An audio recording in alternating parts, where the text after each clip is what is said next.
A wake-up call, a warning light on your dashboard of your car, a pain in your chest that makes you gasp for air,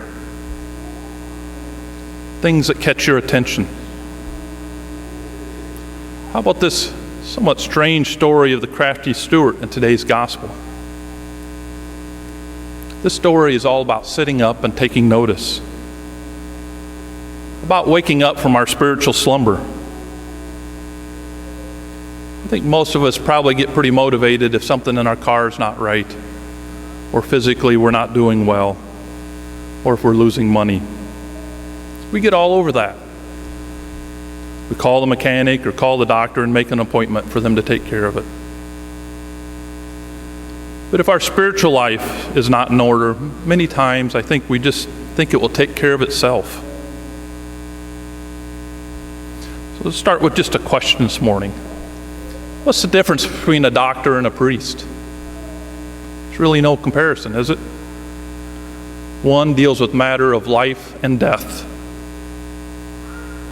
The other one's main concern is your body. You know, if you're like me, when we first think about this, I first turn to the doctor. He's probably the most important. But our priest is our soul doctor. And if there's anything we should get worked up about, it's our spiritual well-being. Jesus' parable this morning moves us from material goods to think about spiritual life, as many as his parables do, as I think it's easier for us to grasp material things.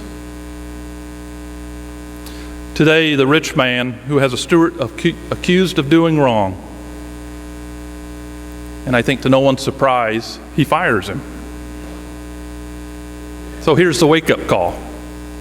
We think all is going well, and then one day we're called into the office and we're let go.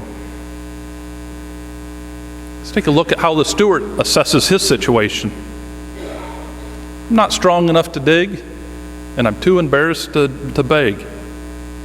So I need to do something drastic. It's time to act. And he comes up with a plan.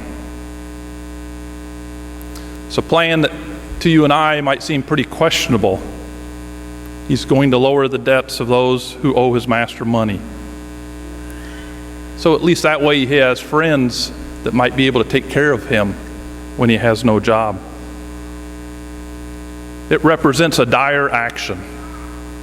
He moved. He acted. But here's the twist this morning. We would expect his master to be doubly upset with him. And actually, he is impressed.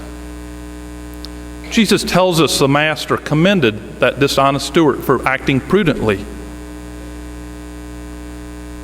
The steward knew there was desperate times. Even though he struggled to act, he acted. Jesus is using this story of material things as a metaphor for our spiritual welfare. We come to immediate attention when we are threatened financially, materially, or physically.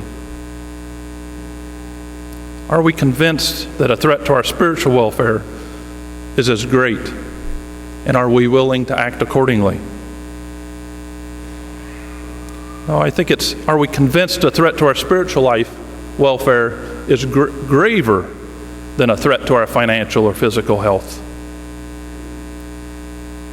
Are you and I willing to act? Our relationship with God is of paramount importance. So I'd ask you to take some time to reflect on your spiritual situation. It may just be in grave danger. We all know there's many things around us that are either pulling at us or running us over in today's society, causing us to feel that something may be missing, or that there may be a hole in our soul. I'm sure we could all come up with a long list of things. But each of us in many ways is like the steward today in today's gospel. We need a wake-up call.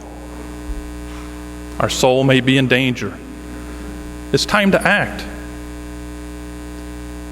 We may think we have everything we need, but let this wake-up call be let it sink in. Realize that we may be in danger. There's nothing more dangerous. So we need to take a look at what's number one in our soul. And if it's not God, we need to act.